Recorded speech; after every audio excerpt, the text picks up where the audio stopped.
Quiz 2 version 2, let's look at this one. Here we've got carbon monoxide gas, we have another piston cylinder assembly. This time we're going to have 3 processes done in series. The first process, we have constant pressure. We're going to go, we have pressure at 5 bar, and we're going to go from a volume of 0.2 to a volume of 1. Now the second process, we're going to have constant volume, we're going to have cooling done, and we're going to go from state 2 to 3, where our final pressure there at 3 is 1 bar. Finally, we've got this last process. This is going to be compression, and we're going from this state back to the initial state, where our pressure-volume relationship is shown right here. Now we want to draw these processes out on the PV coordinates, and we want to evaluate work for each process in kilojoules. Okay. So first let's go ahead and draw this out on the PV coordinates. That'll be the easiest part of this one. So we got volume here, you have pressure here. Usually you put your units like that. Now let's look at state 1 here. We've got a pressure of 5 and a volume of 0.2. So let's put those values on the drawing. So now we got 0.2 and 5, that's state 1. And then state 2, we've got constant pressure, so pressure stays at 5, but our volume goes up to 1. So let's put a 1 here, and then draw this dot. So essentially we're going to have a horizontal line here like that. That's supposed to be a straight horizontal line. Looks like it's at an angle. Next, let's go to this next one. We have constant volume here. We're going to have cooling, and pressure at state 3 goes down to 1. So let's put a 1 over here. Since it's constant volume, this is going to be a vertical line. Arrow goes down because this is 3. And then finally we're going from 3 back to 1. And here we've got this PV equals constant relationship. Alright, so this one, you just kind of need to draw like that. Okay, so that's how you draw it on those coordinates. Now let's look and find the work for everything. Let's start with 1, 2. So for this one, we do have a volume change. So work is going to be the integral, 0.2 to 1. So this was our starting volume, this was our ending volume. Now for pressure in here, we have a constant pressure, it's 5, so we're just going to put 5 and then dV. Now when you integrate that, you get 5 times the volume, and then evaluate 0.2 and 1. And then let's look at our units and everything. That gives us 5 bar because this was bar. And then you're going to have 1 minus the 0.2. And those are cubic meters.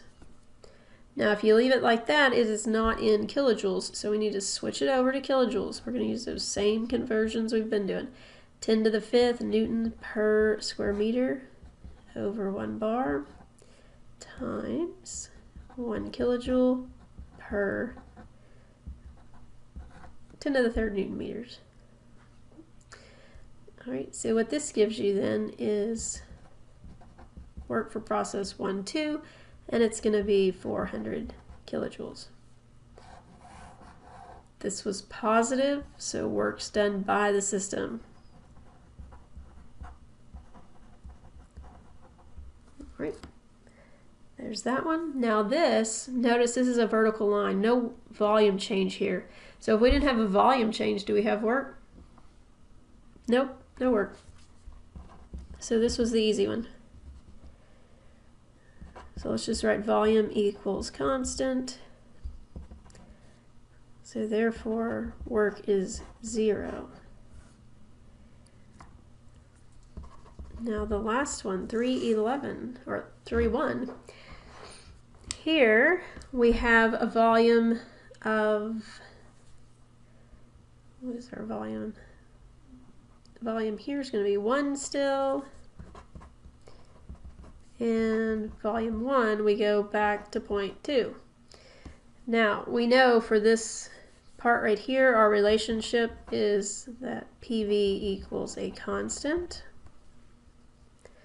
Now you're going to have to go through and get your equation for pressure so that you can use it in the integral. Let's find C. You could put C is PV or P3 times V3. So we have that. And now you can just solve for pressure. So pressure here is going to be C over V. Okay, so let's look at our integral here. So we'll have work. We're going to go from 1 to 0.2. Equation for pressure is C over V. Multiply that by dV. And now you can integrate. Remember, C is a constant. It's going to be that product there. So essentially you just get the natural log of V times C. So there's C. We just replace it with PV, P3, V3, and then multiply that by the natural log of V, and then you evaluate it at 1 and 0.2. Now what you get here, once you plug everything in, you're going to get 1 bar. That's from the pressure. And then for V3, you have 1 cubic meter. Notice we have these same units we had up here, so do the same conversions. So get your 10 to the 5th per bar times 1 kilojoule per 10 to the 3 Newton meters. And then your natural log of 0.2 over 1. And then that'll give you a work value of negative 160.94 kilojoules. This one is negative, so that means work was done on the system.